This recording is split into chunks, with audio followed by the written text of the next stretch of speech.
Bonjour mes chers amis Sagittaires, j'espère que vous allez tous très bien et je vous souhaite la bienvenue pour cette troisième guidance intuitive mensuelle. Merci infiniment pour votre fidélité et l'accueil chaleureux que vous avez réservé à ma nouvelle chaîne. Pour ce mois de décembre, j'ai souhaité faire quelque chose d'un peu spécial pour vous remercier. Contrairement aux 2 mois précédents, il n'y aura pas d'extension. À la place, j'ai décidé de recouvrir certaines cartes, celles qui me semblaient le plus utiles avec le tarot Histoire de sorcière. Cette méthode va nous permettre d'approfondir l'analyse et d'éclairer davantage vos énergies pour ce dernier mois de l'année. Donc pour ce tirage, nous avons 5 arcanes majeurs. Le pendu, l'étoile, la justice, le jugement et la grande prêtresse. On commence sans plus attendre avec le message des anges. Gardien de la prospérité, le succès est de mise, tous vos projets se déroulent comme il se doit. Des opportunités qui ne se refusent pas se présentent à vous sur le plan professionnel. Cette lame représente une personne, peut-être vous, qui a un poste à responsabilité, intègre, qui aime travailler dur. C'est intéressant que cela parle du domaine professionnel et d'une opportunité, puisqu'on va le voir bien sûr plus tard, mais dans votre vie professionnelle, nous avons le jugement qui signe un renouveau. Ce qui se trouve au cœur de votre mois, autrement dit ce que souhaite votre âme pour votre évolution et votre bonheur, est marqué par 2 cartes d'épée, le 9 d'épée et le 5 d'épée. Donc ces 2 cartes, bien qu'intenses, mettent en lumière des énergies qui manquent d'harmonie et d'équilibre intérieur, mais elles contiennent aussi un message essentiel. Sur la carte du 9 d'épée, vous voyez une femme couchée dans un lit qui est en proie à des insomnies. Elle est visiblement tourmentée, elle se tient le front, elle est accablée par ses pensées. Et les 9 épées suspendues au-dessus de sa tête symbolisent ses idées récurrentes, ses soucis, ses peurs qui ne la laissent pas en paix. Elle peut être en proie à des cauchemars qui sont causés par une situation ou un problème qu'elle ressasse sans cesse. Ce 9 d'épée met en lumière une surcharge mentale, une tendance à vous perdre peut-être dans des scénarios intérieurs négatifs ou à anticiper le pire. Le 5 d'épée, lui, raconte une histoire différente mais tout aussi perturbante. Sur l'illustration, 3 sorcières se trouvent autour d'un chaudron. 4 épées jaillissent de celui-ci et une 5e est tenue par l'une des sorcières qui semble satisfaite, presque triomphante. Les 2 autres, cependant, sont dans des états opposés. L'une cache son visage, comme pour fuir la scène, tandis que l'autre semble figée, presque hébétée par ce qu'elle observe. Même les chats à leurs pieds sont en conflit, renforçant l'impression de disharmonie. Le chiffre 5 symbolise souvent l'instabilité ou les conflits. Et dans le tarot, le 5 d'épée représente une victoire, certes, mais une victoire teintée de sacrifice ou d'amertume. Une victoire douce amère. Une partie de ce qui est gagné l'est au détriment de l'harmonie collective. Pourtant, votre âme ne souhaite que le meilleur pour vous. Elle vous guide vers une vie où vous pouvez vous épanouir pleinement, en accord avec vos aspirations les plus élevées de votre moi supérieur. Elle aspire à ce que vous viviez une existence plus douce, plus paisible, plus riche dans tous les domaines et surtout plus alignée avec qui vous êtes profondément. Alors, comment interpréter ces 2 cartes ensemble? Elles semblent indiquer, selon moi, que votre âme désire que vous remportiez cette victoire du 5 d'épée, même si elle peut paraître inconfortable ou comporter des sacrifices. Pour vous accompagner dans cette mission et vous permettre de surmonter ces énergies intenses du 9 d'épée et du 5 d'épée, nous avons une carte lumineuse et apaisante, le 4 de bâton. Elle est tout l'inverse des cartes précédentes, apportant une énergie douce, joyeuse et harmonieuse. Sur cette illustration, 2 femmes se tiennent sous une arche de fleurs dans ce qui semble être une célébration. Derrière elles, un château majestueux domine le paysage, renforçant l'idée de sécurité et de stabilité, symbole du chiffre 4 en tarot. L'arche ornée de fleurs symbolise un passage, une étape marquante de la vie, souvent associée à des réussites ou à des événements heureux. Ça peut être un mariage, une union, une collaboration fructueuse ou simplement un moment de joie partagé avec les autres. Cette carte est une véritable invitation à célébrer votre victoire et à reconnaître les effets positifs qu'elle pourra engendrer, même au milieu des défis. Donc ce 4 de bâton, en contraste avec l'énergie tendue des épées précédentes, vous montre que même si cette victoire peut s'accompagner de sacrifices ou de ruptures, elle ne sera pas dépourvue de douceur et de célébration. Vous aurez des moments pour vous réjouir, pour honorer vos efforts et pour reconnaître tout ce que vous avez accompli. On continue avec votre défi principal qui est représenté par une combinaison puissante, le pendu recouvert de la reine d'épée. Ces deux cartes, bien qu'opposées dans leurs énergies, se rejoignent pour vous inviter à relever un challenge fondamental, trouver l'équilibre entre le lâcher-prise et la clarté mentale. On commence avec le pendu. Cette carte représente un personnage suspendu par un pied, la tête en bas, dans une position qui pourrait sembler inconfortable, mais qui, paradoxalement, reflète une forme d'apaisement. Le pendu vous invite à lâcher prise, à accepter les situations que vous ne pouvez contrôler et à adopter un regard neuf, souvent nécessaire pour avancer. Il symbolise également une pause nécessaire, un moment où vous êtes appelé à voir les choses sous un autre angle. Cependant, en tant que défi, cette carte indique que vous pourriez avoir du mal à lâcher prise ce mois-ci.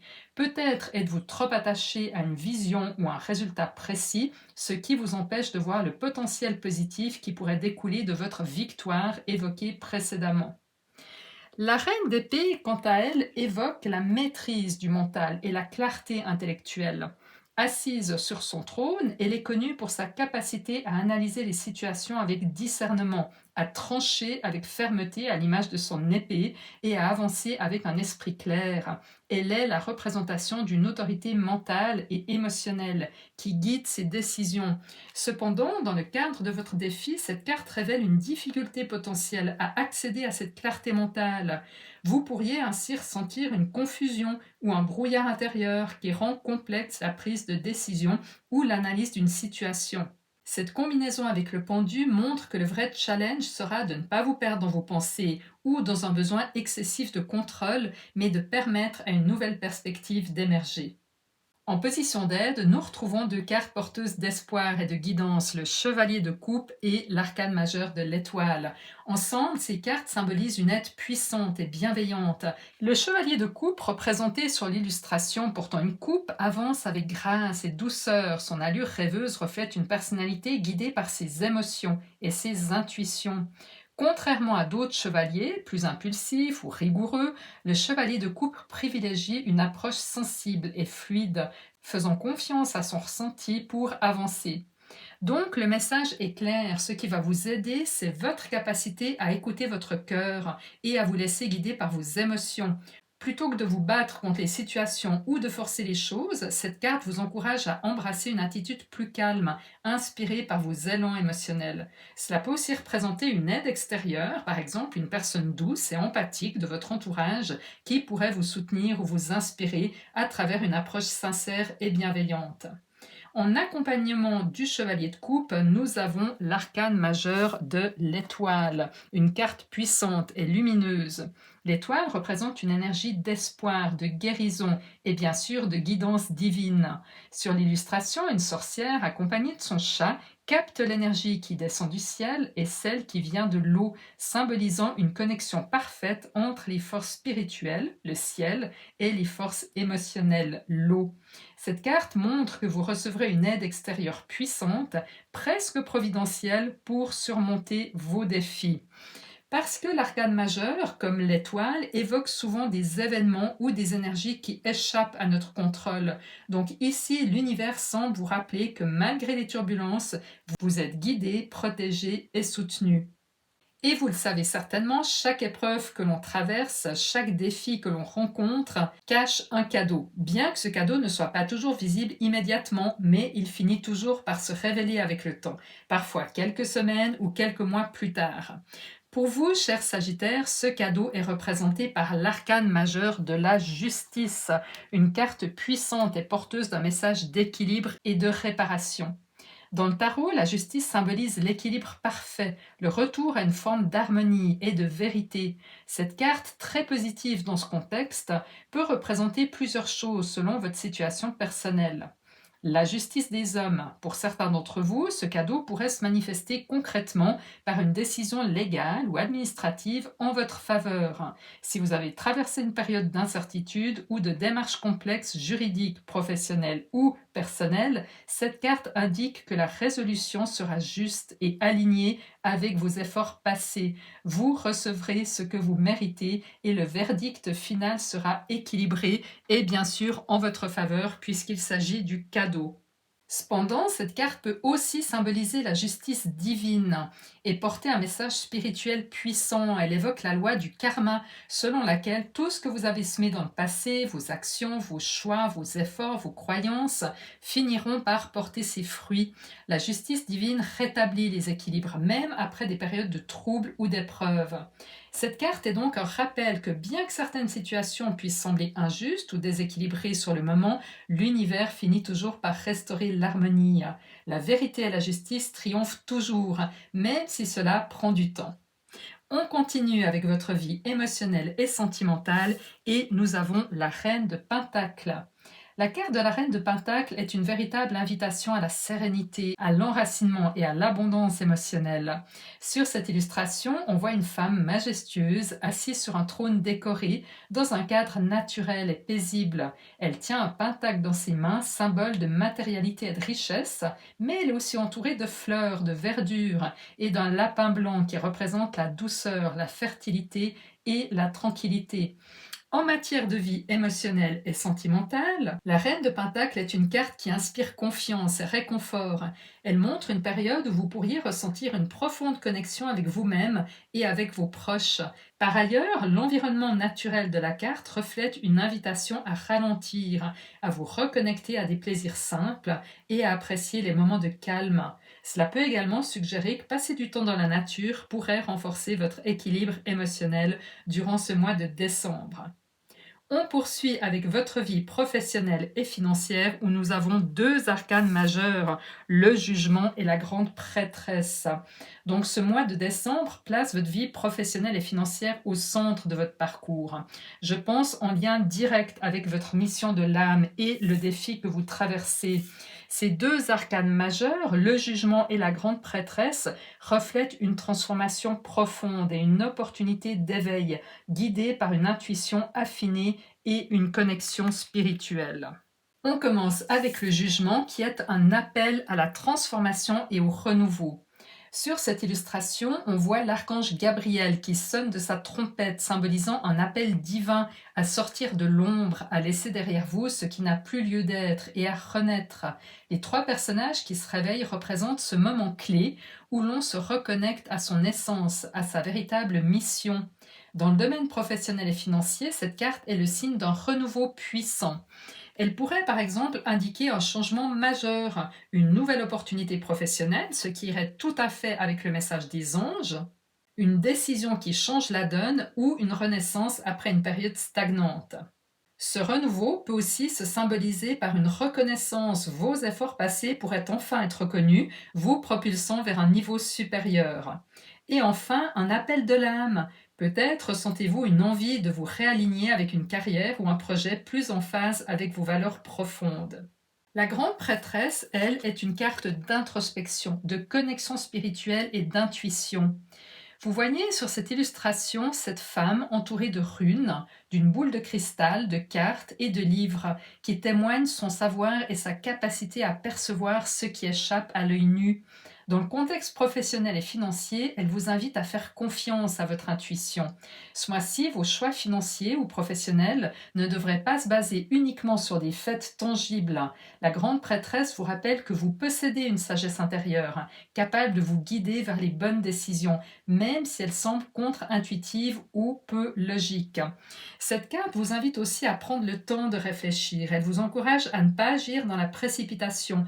Prenez le temps d'explorer toutes les possibilités, de vous renseigner, comme elle le fait avec ses livres, et d'écouter vos ressentis. Et enfin, gardez peut-être une part de mystère. Tout ne doit pas être révélé immédiatement. Si vous travaillez sur un projet ou négociez une opportunité, cette carte suggère de garder certaines informations pour vous, au moins jusqu'à ce que le moment soit venu.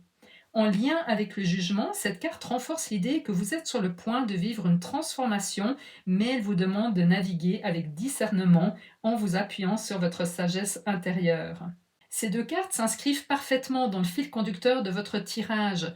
Votre défi, rappelez-vous, représenté par le pendu, vous invitez à lâcher prise, à voir les choses sous un nouvel angle et à accepter une pause ou un temps de réflexion pour réévaluer vos priorités. Dans votre vie professionnelle et financière, cela se traduit par le jugement qui marque l'appel à une transformation significative. La difficulté réside maintenant dans votre capacité à voir clairement cette opportunité, un défi renforcé par la reine d'épée, et à accepter de laisser derrière vous des schémas ou des croyances. Selon moi, il y a une grande chance que pour beaucoup d'entre vous, vous soyez à un tournant majeur dans votre vie professionnelle et financière durant ce mois de décembre. Car le jugement annonce une renaissance, un renouveau significatif et une opportunité de réécrire votre histoire dans ce domaine. S'il vous plaît, n'hésitez pas à me laisser un commentaire. Ça m'intéresse toujours de voir comment vous vivez ce tirage. Et on passe à la fin de votre mois qui se termine sur une note de libération et de paix retrouvée, symbolisée par de nouveau deux cartes d'épée, le 10 d'épée et le 4 d'épée. Mais bien que toujours dans le domaine des épées, donc des pensées, du mental, ces cartes marquent une évolution claire par rapport aux énergies initiales du 9 et du 5 d'épée. Si la mission de votre âme est marquée par des tensions, des cogitations douloureuses ou des conflits, ces cartes ici révèlent que vous parvenez à la fin du mois à tourner la page et à retrouver la sérénité. On commence avec le 10 d'épée. Cette carte signe en effet la fin d'un cycle douloureux. Vous voyez ici un homme allongé, transpercé par 10 épées. L'image peut sembler dramatique, mais elle porte un message de libération et de conclusion. Le chiffre 10 dans le tarot représente toujours la fin d'un cycle. Et ici, il s'agit de la fin d'une période marquée par des pensées oppressantes, des schémas mentaux négatifs ou des communications difficiles. Cette carte indique que bien que vous ayez traversé des épreuves mentales ou émotionnelles intenses, vous arrivez à la fin de cette phase. Par ailleurs, l'aube qui pointe à l'arrière-plan de cette illustration annonce un renouveau, une lumière douce qui vient dissiper l'obscurité des jours passés. Vous êtes prêt à laisser derrière vous ce qui vous a pesé et à accueillir une nouvelle étape avec une perspective plus claire et libérée. En parallèle, le 4 d'épée apporte une énergie de calme et de récupération. Sur cette carte, une sorcière repose tranquillement, les yeux fermés, dans une posture de relaxation totale. Cette image contraste fortement avec l'agitation mentale et les conflits des cartes précédentes, et notamment le 9 d'épée et le 5 d'épée. Ici, l'esprit est enfin en paix, au repos. Vous avez trouvé le moyen de mettre votre mental au repos et d'arrêter d'analyser chaque détail ou de vous laisser submerger par vos pensées. Le 4 d'épée suggère également la possibilité de prendre un temps de recul, de vous ressourcer et de vous régénérer. Donc pour certains d'entre vous, cela pourrait littéralement signifier un départ en vacances ou quelques jours de repos bien mérités, loin du tumulte du quotidien. Et pour d'autres, cela pourrait être une pause intérieure, un moment de recentrage pour retrouver votre équilibre. Et enfin, le conseil du tarot pour ce mois de décembre est représenté par le roi d'épée, un conseil puissant et rassurant. Le tarot vous conseille, pour traverser ce mois de décembre avec le plus de sérénité possible, de vous inspirer de ce roi d'épée, ce roi qui incarne la clarté mentale, la vérité et la capacité à prendre des décisions justes et rationnelles. Contrairement aux émotions parfois tumultueuses ou aux cogitations incessantes évoquées par d'autres cartes du tirage, le roi d'épée représente une énergie de maîtrise intellectuelle et de discernement. Dans ce contexte, ce roi vous propose d'adopter une approche rationnelle. Il vous invite à vous éloigner de la confusion émotionnelle ou des pensées qui tournent en boucle. Pour quelques-uns d'entre vous, le roi d'épée peut aussi représenter un avocat, un juge, ou toute personne sachant trancher avec fermeté et clarté d'esprit. Il pourrait être utile pour certains d'entre vous de faire appel à l'un de ces personnages afin, là encore, d'équilibrer les plateaux de la balance de la justice qui représente votre cadeau caché. Voilà, mes chers amis Sagittaires, un mois vraiment puissant qui vous attend, marqué par des défis et des transformations profondes, mais qui se termine sur une note beaucoup plus paisible. Ce tirage laisse en effet présager un nouveau cycle qui débutera en 2025, empli d'opportunités et de renouveau. Moi, je vous souhaite d'ores et déjà de très belles fêtes de fin d'année. Je vous remercie infiniment pour tous vos commentaires que je prends toujours beaucoup de plaisir à lire, ainsi bien sûr que pour vos likes et vos abonnements. Cela me touche profondément et m'encourage à poursuivre cette belle aventure à vos côtés. Prenez soin de vous, je vous envoie tout mon amour et tout mon courage pour ce mois de décembre et on se retrouve très bientôt pour vos prévisions de 2025.